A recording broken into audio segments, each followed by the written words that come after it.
Continuamos hablando sobre este importante hecho que se dio hoy en el Congreso de la República, y es que 132 diputados votaron a favor de retirarle la inmunidad al presidente. Sin embargo, aún hay un paso que se debe solventar, y es que el presidente de la República interpuso 2 amparos el domingo en la Corte de Constitucionalidad, uno en contra de la Corte Suprema de Justicia y el otro en contra de la Comisión Pesquisidora.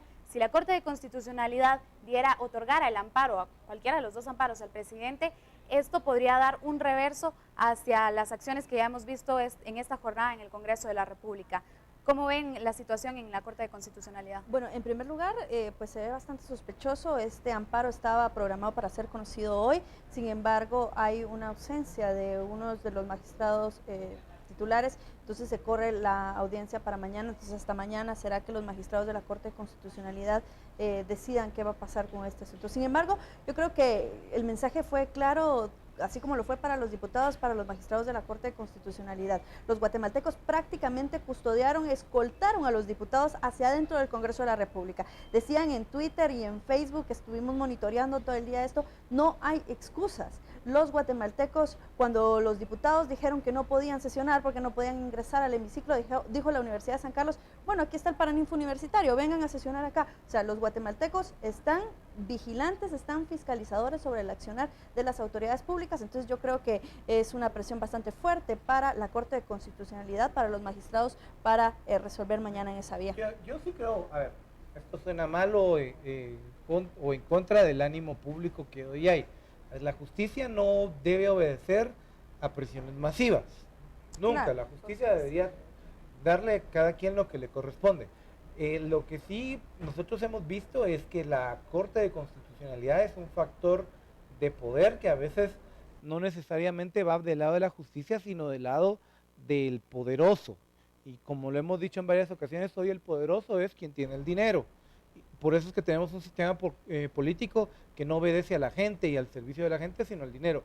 Entonces, habrá que ver qué decisión toma la Corte. Creo que en términos políticos no se van a jugar a rescatar una presidencia que ya está muerta. Es decir, nadie hoy va a querer rescatar a Otto Pérez Molina, salvo que busque algún favor de carácter monetario o de carácter político. Y esta Corte primero va de salida, ya es su último año, algunos magistrados van a buscar su reelección, hay magistrados que están muy señalados como Manuel Duarte, por la forma como fue electo, que no creo que vaya a jugárselas de defender la presidencia de Otto Pérez, porque además hay que tomar en cuenta que César Calderón, el abogado del presidente, se ha caracterizado, como muchos abogados en el país, por estar metiendo amparos para retrasar procesos y no llegar al fin último.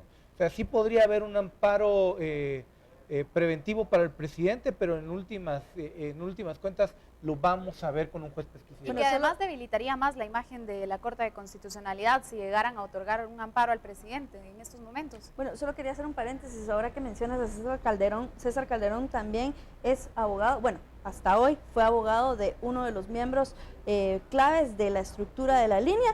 Estamos hablando de Salvador González, alias Eco, con quien se ha hecho un fuerte vínculo, uno de los principales vínculos con el presidente. Sabemos cómo prácticamente se va sirviendo sola esta investigación. Y no solo de él, también de Juan de Dios Rodríguez. Bueno, de Juan de Dios Rodríguez, que también secretario privado de la presidencia, quien está preso por también contratos anómalos en el Instituto Guatemalteco de Seguridad Social. Un poco burdo, entonces, la defensa del presidente de ayer, donde dice yo no conozco a Salvador Estuardo González, comparten el abogado, son demasiadas casualidades. Por supuesto. Bueno, y que después cuando fue cuestionado por la prensa por muchas otras cosas, dice, bueno, quizás sí me reuní con él 1 o 2 veces en casa presidencial. Yo insisto que esto es muy importante porque van marcando todas esas inconsistencias, como nos han venido engañando por estos días con versiones que realmente ya no son creíbles. Tú mencionabas que quizá el ánimo de los guatemaltecos esté bajo y que por supuesto es algo que la justicia no debe actuar en torno a presiones. Sin embargo, lo que sí está claro es que los guatemaltecos no se están dejando, no quieren dejarse, están fiscalizando a las autoridades públicas y eso, quiera que no, siempre pone cierta presión sobre las autoridades. Prácticamente todas las instituciones ya se han pronunciado solicitando la renuncia del presidente Otto Pérez Molina, que es en este caso la salida más sana que se tiene en estos momentos. Y sin lugar a dudas, esas imágenes que usted ve en el recuadro de gente manifestando, yo sí creo que van a tener eco en la historia inmediata del país. Bueno, Y van a tener eco incluso en la historia muy, muy inmediata que son las elecciones del domingo próximo. a ver, muy importante, ya muchos grupos se han pronunciado y han indicado que esto no basta únicamente con el que se le ha retirado la inmunidad al presidente, que exigen la renuncia del presidente todavía, de lo contrario incluso amenazan con boicotear un montón de cosas de las elecciones, pero vale la pena destacar de que el retiro de la inmunidad no era la única demanda de los guatemaltecos. Así es un mensaje bastante claro para las actuales autoridades, pero también para las que están por venir en este proceso electoral. Es decir, que incluso el presidente en estos momentos esté afrontando estos procesos legales, es un mensaje de decir, bueno, ya llegó el último, o fue la gota que rebalsó el vaso, pero están dispuestos, tanto las autoridades, las instituciones de investigación, por ejemplo, a hacer lo posible para también acabar con estas redes de corrupción. Yo sí creo que el reclamo ciudadano va por encima del presidente. Va porque el Estado no ha sido el garante de la seguridad pública, de la salud pública, de la educación, y ha hecho que la mayoría de guatemaltecos de clase media vayan y busquen eso en lo privado, y que la gente de clase muy baja viva en condiciones mega precarias, y que la gente que vive en la clase alta no haya decidido invertir en el país. Pero yo no sé si convendrá o no ya pedir la salida de Otto Pérez Molina. La salida de Otto Pérez Molina va a ocurrir antes del 14 de enero. Creo que es muy difícil, deberá ocurrir un milagro grandísimo en la política como para revivir esta presidencia del Partido Patriota, que mucha gente depositó un altísimo nivel de confianza. Otto Pérez Molina seleccionó a Roxana Valdetti porque representaba la transparencia. Otto Pérez Molina representaba ser el militar honrado que iba a, el general de la paz, que iba a comenzar a transformar estas cosas. Así que yo creo que a esta presidencia no le queda mucho. También tenemos una información de última hora, y es que al parecer ya el Ministerio Público habría solicitado una orden de arraigo en contra del presidente Otto Pérez Molina. Ya lo habíamos dicho al principio del primer bloque. Esta era una posibilidad bastante latente ahora de que el presidente ha perdido. Pero es todavía información que falta, por confirmar, pero sí, porque ya se tiene además el presidente, sí hay que ser claros, el presidente Otto Pérez Molina, no me gustaría decir presidente después del nombre, pero Otto Pérez Molina aún mantiene las prerrogativas de la presidencia de la República porque no se le ha revocado el cargo. Incluso Recordemos también el principio de presunción de inocencia. Yo sé que quizá para muchos es ofensivo mencionar esto, pero esa es la legislación guatemalteca y también pues hay que respetarla. E incluso nosotros podríamos llegar al punto de que si el juez pesquisidor forma causa contra el presidente, mandarlo a prisión preventiva y él mantendría el cargo de presidente.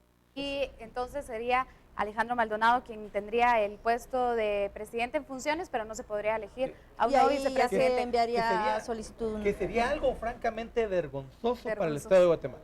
Por supuesto. Hay dos cosas bastante claras o bastante concisas que ha hecho el presidente en sus dos últimos discursos. El primero era decir que él no iba a renunciar, y el segundo era también decir que él estaba dispuesto a dar la cara en este proceso.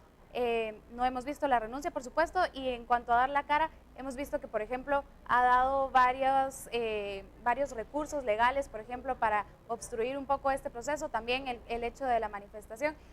Sin embargo, considero que a estas alturas ya no es necesario que lo que mencionabas, ni que renuncie, y a pesar de estos recursos que él está utilizando, la justicia está avanzando por sí misma. Habrá que ver cómo van a reaccionar las organizaciones sindicales que se han beneficiado de la gestión de Otto Pérez Molina, y que ese beneficio no necesariamente es del todo legítimo. Hoy vimos a UASP, falta ver la reacción de la Asociación Nacional del Magisterio, la Asamblea Nacional del Magisterio. Habrán algunas instituciones que todavía podrán, o algunas personas que todavía estarán reaccionando en torno a esto, pero veremos a lo largo de la semana cómo se va desarrollando este tema en cuanto al proceso legal que deberá afrontar ahora el presidente Otto Pérez Molina.